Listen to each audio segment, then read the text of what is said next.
ನಮಸ್ಕಾರ ಫ್ರೆಂಡ್ಸ್, ಶ್ರೀದೇವಿ ಪಾಕಶಾಲೆಗೆ ಸ್ವಾಗತ. ನಾನು ಇಂದು ಹೊಸ ಬಗೆಯ ಟೊಮೆಟೊ ಕರಿ ಯಾವ ರೀತಿ ಮಾಡಬೇಕೆಂದು ತೋರಿಸಿಕೊಡುತ್ತೇನೆ, ಬನ್ನಿ. ಮೊದಲಿಗೆ ಇಲ್ಲಿ ಗ್ಯಾಸ್ ಮೇಲೆ ನಾನು ಒಂದು ಕಡಾಯನ್ನು ಇಟ್ಟುಕೊಂಡು ಅದು ಬಿಸಿಯಾದ ಮೇಲೆ ಸ್ವಲ್ಪ ಎಣ್ಣೆಯನ್ನು ಹಾಕಿಕೊಳ್ಳುತ್ತೇನೆ. ನೋಡಿ ಫ್ರೆಂಡ್ಸ್, ಇದರ ಜೊತೆಗೆ ಸ್ವಲ್ಪ ತುಪ್ಪವನ್ನು ಸೇರಿಸಿಕೊಳ್ಳುತ್ತೇನೆ. ನಿಮಗೆ ಎಣ್ಣೆ ಬೇಡವಾದರೆ ಬರೀ ತುಪ್ಪದಲ್ಲಿಯೂ ಕೂಡ ಇದನ್ನು ಒಗ್ಗರಣೆ ಕೊಡಬಹುದು. ಇದು ಆರಾಮಿಲ್ಲರಾಗ ಮಕ್ಕಳಿಗೆ ಆಗಲಿ ದೊಡ್ಡವರಿಗಾಗಲಿ ಬಾಯಿಗೆ ಒಂದು ಹೊಸ ರುಚಿಯನ್ನು ಕೊಡುತ್ತದೆ. ನೋಡಿ ಫ್ರೆಂಡ್ಸ್, ಇದು ಹುಳಿಯಾಗಿ ಇರುವುದರಿಂದ ಚಪಾತಿ, ರೋಟಿ ಮತ್ತು ಬಿಸಿ ಅನ್ನ ಜೊತೆಗೆ ತುಂಬ ಟೇಸ್ಟಿಯಾಗಿ ಬರುತ್ತದೆ. ನೋಡಿ, ಇಲ್ಲಿ ಎಣ್ಣೆ ಮತ್ತು ತುಪ್ಪ ಹಾಕಿಕೊಂಡು ಅದು ಬಿಸಿಯಾದ ಮೇಲೆ ಸ್ವಲ್ಪ ಜೀರಿಗೆ, ಸಾಸಿವೆಯನ್ನು ಹಾಕಿಕೊಳ್ಳುತ್ತೇನೆ. ನೋಡಿ ಫ್ರೆಂಡ್ಸ್, ಇವು ಚಟಪಟ ಅಂದ ಮೇಲೆ ಮತ್ತು ಇನ್ನಷ್ಟು ಅರ್ಧ ಸ್ಪೂನಷ್ಟು ನಾನಿಲ್ಲಿ ಜೀರಿಗೆಯನ್ನು ಸೇರಿಸಿಕೊಳ್ಳುತ್ತೇನೆ. ಜೀರಿಗೆ ಹಾಕಿಕೊಳ್ಳುವುದರಿಂದ ಇದು ತುಂಬ ಟೇಸ್ಟಿಯಾಗಿ ಬರುತ್ತದೆ. ನೋಡಿ ಫ್ರೆಂಡ್ಸ್, ಇದು ಮಕ್ಕಳಿಗಾಗಲಿ ದೊಡ್ಡವರಿಗಾಗಲಿ ಆರಾಮಿಲ್ಲವಾದರೆ ಇದು ಬಾಯಿಗೆ ಒಂದು ಹೊಸ ರುಚಿಯನ್ನು ಕೊಡುತ್ತದೆ. ನಂತರ 4-5 ಎಸಳು ಬೆಳ್ಳುಳ್ಳಿಯನ್ನು ಕೂಡ ಇಲ್ಲಿ ಸೇರಿಸಿಕೊಳ್ಳುತ್ತೇನೆ. ಇವನ್ನು ಪೂರ್ತಿಯಾಗಿ ಪೇಸ್ಟ್ ಮಾಡಿಕೊಳ್ಳಬಾರದು. ಈ ರೀತಿ ಸ್ವಲ್ಪ ಪ್ರೆಸ್ ಮಾಡಿ ಹಾಕಿದರೆ ಇದರ ಫ್ಲೇವರ್ ತುಂಬ ಚೆನ್ನಾಗಿ ಬಿಡುತ್ತದೆ. ನೋಡಿ ಫ್ರೆಂಡ್ಸ್, ಈ ರೆಸಿಪಿ ಇಷ್ಟ ಆದರೆ ಪ್ಲೀಸ್ ಒಂದು ಲೈಕ್ ಮಾಡಿ, ಶೇರ್ ಮಾಡಿ, ಕಮೆಂಟ್ ಮಾಡಿ ಮತ್ತು ಇನ್ನೂ ನನ್ನ ಚಾನಲ್ಗೆ ಸಬ್ಸ್ಕ್ರೈಬ್ ಮಾಡಿಕೊಳ್ಳದಿದ್ದರೆ ಸಬ್ಸ್ಕ್ರೈಬ್ ಮಾಡಿಕೊಳ್ಳಿ.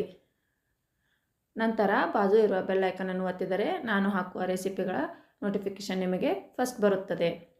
ನೋಡಿ, ಇಲ್ಲಿ ಬೆಳ್ಳುಳ್ಳಿ ಸ್ವಲ್ಪ ಬಣ್ಣ ಚೇಂಜ್ ಆದ ಮೇಲೆ ಸಣ್ಣಗೆ ಹೆಚ್ಚಿಕೊಂಡಿರೋ 3 ಟೊಮೆಟೊವನ್ನು ಸೇರಿಸಿಕೊಳ್ಳುತ್ತೇನೆ. ನೋಡಿ ಫ್ರೆಂಡ್ಸ್, ಇದನ್ನು 3-4 ನಿಮಿಷಗಳ ಕಾಲ ಈ ಎಣ್ಣೆಯಲ್ಲಿ ಚೆನ್ನಾಗಿ ಫ್ರೈ ಮಾಡಿಕೊಳ್ಳಬೇಕು. ಟೊಮೆಟೊ ಎಷ್ಟು ಮೆತ್ತಗಾಗುತ್ತದೆಯೋ ಇದು ಅಷ್ಟು ಟೇಸ್ಟಿಯಾಗಿ ಬರುತ್ತದೆ. ನಂತರ ಇಲ್ಲಿ ನಾನು ಸ್ವಲ್ಪ ಚಿಲ್ಲಿ ಪೌಡ್ರ್ ಕೂಡ ಸೇರಿಸಿಕೊಳ್ಳುತ್ತೇನೆ.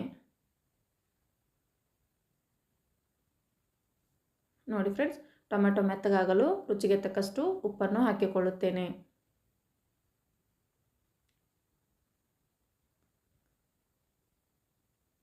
ನಂತರ ಸ್ವಲ್ಪ ಅರಿಶಿನವನ್ನು ಸೇರಿಸಿ ಎಲ್ಲವನ್ನು ಚೆನ್ನಾಗಿ ಮಿಕ್ಸ್ ಮಾಡಿಕೊಳ್ಳುತ್ತೇನೆ.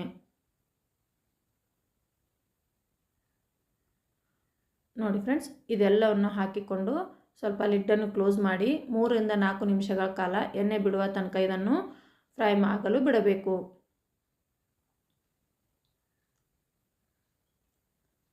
ಎಲ್ಲ ವೆಜಿಟೇಬಲ್ ತಿಂದು ಬೇಜಾರಾಗಿದ್ದರೆ 2-3 ಟೊಮೆಟೊ ಇದ್ದರೆ ಸಾಕು. ಈ ರೆಸಿಪಿಯನ್ನು ಕೂಡ ಮನೆಯಲ್ಲಿಯೇ ಟೇಸ್ಟಿಯಾಗಿ ಮಾಡಿಕೊಳ್ಳಬಹುದು. ನೋಡಿ ಫ್ರೆಂಡ್ಸ್, ಈ ರೀತಿ ಲಿಡ್ಡನ್ನು ಕ್ಲೋಸ್ ಮಾಡಿ 3-4 ನಿಮಿಷಗಳ ಕಾಲ ಇದನ್ನು ಬೇಯಲು ಬಿಡಬೇಕು. ಟೊಮೆಟೊ ಮೆತ್ತಗಾದರೆ ಮಾತ್ರ ಇದು ಟೇಸ್ಟಿಯಾಗಿ ಬರುತ್ತದೆ. ನೋಡಿ ಫ್ರೆಂಡ್ಸ್, ಇನ್ನು ನಾನು ಇಲ್ಲಿ ಯಾವುದೇ ರೀತಿ ನೀರನ್ನು ಸೇರಿಸಿಕೊಂಡಿಲ್ಲ. ಈ ರೀತಿ ಗ್ರೇವಿ ಆಕಾರದಲ್ಲಿ ಬರುತ್ತದೆ. ನಂತರ ಟೇಸ್ಟ್ಗೋಸ್ಕರ ನಾನು ಇಲ್ಲಿ ಶೇಂಗಾ ಪೌಡ್ರನ್ನು ಮತ್ತು ಸ್ವಲ್ಪ ಎಳ್ಳು ಪೌಡ್ರನ್ನು ಕೂಡ ಸೇರಿಸಿಕೊಳ್ಳುತ್ತೇನೆ. ಇವೆರಡು ಪೌಡರ್ ಹಾಕಿ ಮಾಡೋದರಿಂದ ಇದರ ರುಚಿ ಇನ್ನೂ ಹೆಚ್ಚಾಗುತ್ತದೆ. ನೋಡಿ ಫ್ರೆಂಡ್ಸ್, ನೋಡಿದರೆ ಬಾಯಲ್ಲಿ ನೀರು ಬರುವ ಹಾಗೆ ಇದೆ. ನಿಮಗೆ ಬೇಕಾದರೆ ಇಲ್ಲಿ ನೀರನ್ನು ಸೇರಿಸಿಕೊಳ್ಳಬಹುದು, ಬೇಡವಾದರೆ ಇಷ್ಟೇ ಕೂಡ ತುಂಬ ಟೇಸ್ಟಿಯಾಗಿ ಬರುತ್ತದೆ.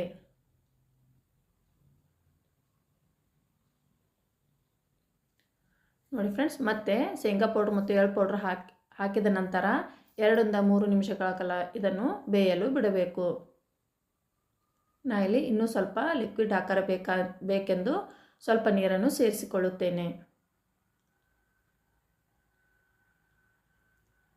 ನೋಡಿ ಫ್ರೆಂಡ್ಸ್, ಇನ್ಸ್ಟಂಟಾಗಿ ಚಪಾತಿ, ರೋಟಿಗೆ ಪಟ್ಟನೆ ಆಗೋ ಇದು ಟೊಮೆಟೊ ಕರಿ.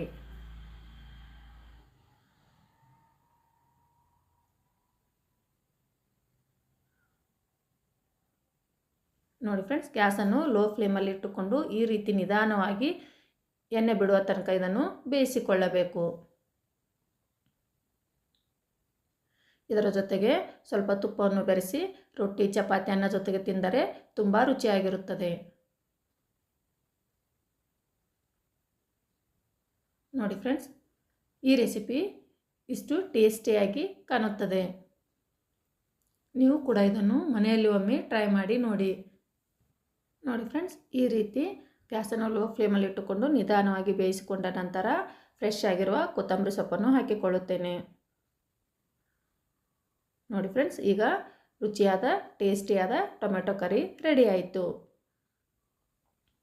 ನೋಡಿ, ಈ ರೀತಿ ಬಂದರೆ ಚಪಾತಿ, ರೋಟಿ, ಅನ್ನ ಜೊತೆಗೆ ತುಂಬ ಟೇಸ್ಟಿಯಾಗಿ ಬರುತ್ತದೆ. ಮಕ್ಕಳಿಗೆ ಲಂಚ್ ಬಾಕ್ಸಿಗೂ ಕೂಡ ಹಾಕಿಕೊಳ್ಳಬಹುದು. ಇದನ್ನು ಇಡ್ಲಿ, ದೋಸೆ ಜೊತೆಗೂ ಕೂಡ ತಿನ್ನಬಹುದು.